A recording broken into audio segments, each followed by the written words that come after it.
This is my 25-year-old Ford Mondeo ST200 and it's got a problem. As you can see, the car is raked backwards. The rear suspension is almost slammed, while the front suspension is actually at quite a decent ride height. The problem is, it's on lowering springs. The original springs snapped and you cannot get Mondeo ST200 original springs anymore. So I opted for a set of lowering springs and it's the worst suspension setup I've ever had on a car.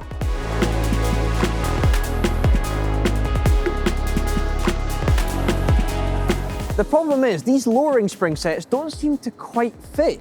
This is the second set, I'm 2 sets deep now. They're better, but they still jangle and creak because they don't quite sit right. They're bloody awful. Driving it honestly feels like it has 4 different ride heights, and I think that might actually be the case. It handles like a shopping trolley that's got one stuck wheel. It's all over the place. Any camber in the road, it wants to put you in the hedge. The caster and camber of this car are clearly all over the shop. The ST200 has such a great chassis, but it's being ruined by these lowering springs. So, we're at the smallest cog, it's time for a change. It may be sacrilege to its comfy but sporty roots. I'm gonna switch to coilovers. While the Mondeo is in the workshop, I'll also be prepping it for its MOT. The sketchiest bit of this car will be its emissions, so I'll be giving it a service today too. What we've found is the last person that did the springs on this has literally done everything finger tight. We were wondering why it was all coming apart so easily.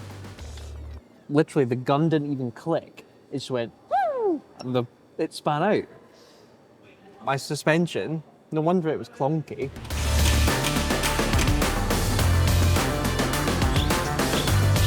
These top bolts weren't tight either, both sides.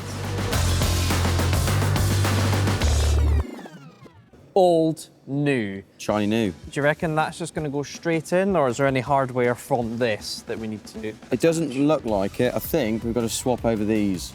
Okay, so these are like the bearings on the top. Yeah, right? so we've got new bearings here, but the rubber bit which just holds it, we need to swap that over. So, nearly plug and play, but a few little factory bits to swap over. Okay, so first things first, get this off of this. Yes, that's the plan. I don't like spring compressors. Neither do I.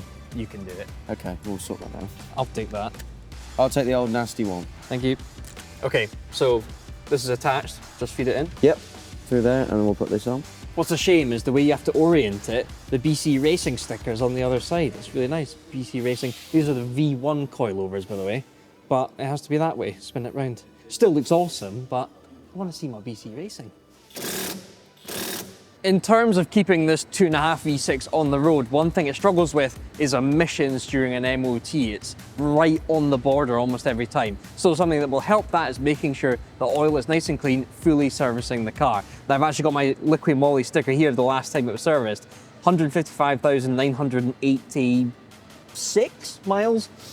It's now done 164, so 9,000. It's due a service. First of all, let's get some engine flush in there. With the flush in the block, I ran the car up to temperature before draining the old 9,000 mile oil. Look at that flush working though. That is coming out smooth. Is it going on my Christmas jumper? I was just about to say, it's sliding down your wrist there. No! Oh, Jesus. Oh. Throw it on your shoes as well. That's all right.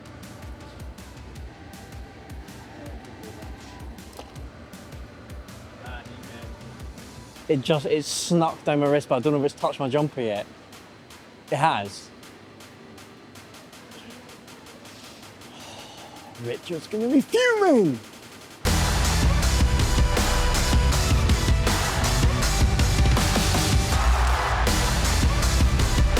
Is it weird that I'm absolutely buzzing to replace that service sticker on there and write on the mileage? It's waiting there for me, it's on the bottles. Special Tech F5W30 going in here. Liquid moly, of course, only the good stuff.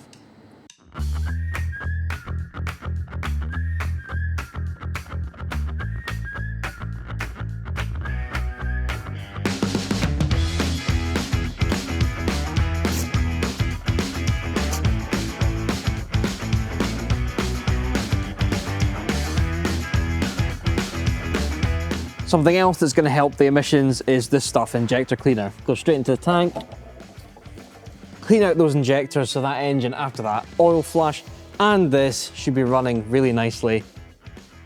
Hopefully it gets through the emissions test.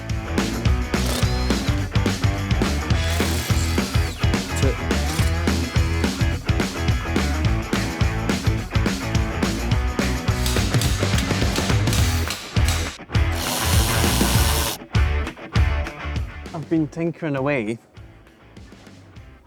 on this Mondeo, and one of the things has been trim. So all of this is pretty much brand new, and now I'm tearing it off and it's slightly freaking me out I'm going to break it. It's quite difficult finding these.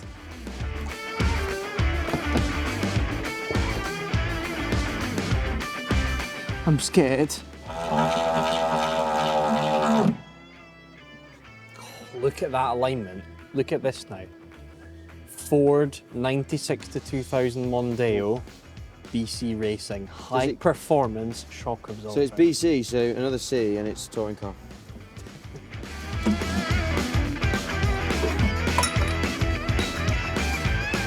Final lowering spring out. Goodbye.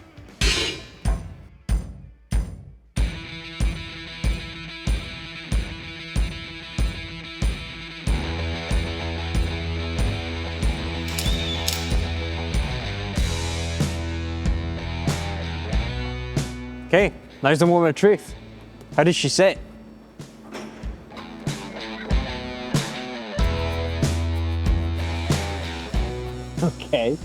Okay. I'm not upset with that. You like that?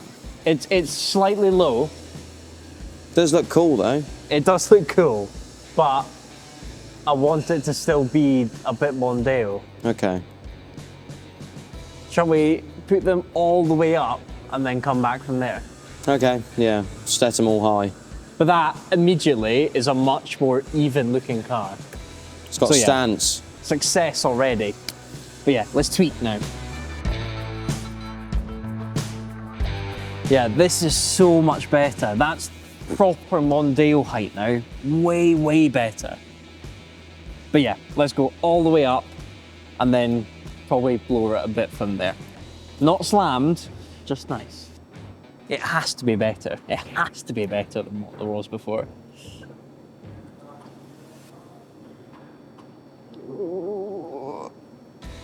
Oh. Okay, I like this. This is a proper arch gap now. That's comfortable. Let's have a look at the rears, because that was the really bad bit. So much better.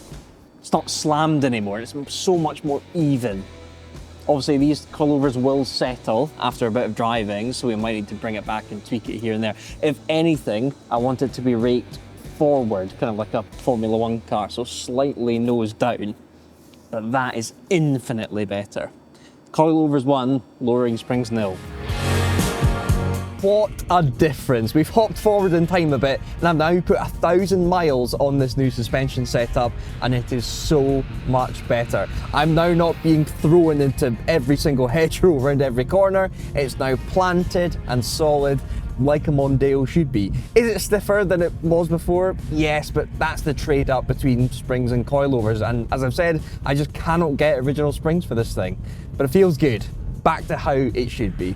There are some squeaks and rattles from the rear, but that is the old plastic trim, the boot trim, that's not used to how stiff the car now is, so some foam tape should sort that out. And then this car, in my mind, is properly back in the game.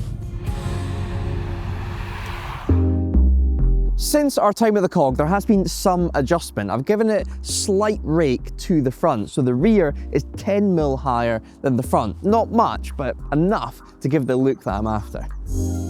And just to top things off, the car sailed through its MOT. That service did wonders for the emissions test, and it sailed through. A couple of advisories, and they are the rear trailing arm bushes both sides, although it's my birthday coming up, 22nd of January, so I might treat myself to some power flex action in a few days. If you want to see this car in the flesh, get yourself down to DRIVETRIBE Live. It's at Bicester Heritage this year. The link to tickets is in the description below. This and all the other DRIVETRIBE cars and DRIVETRIBE adjacent cars will be there. It'd be really cool to see you guys there. It's currently 5:30 8:30. Time to drive this thing into the DRIVETRIBE office.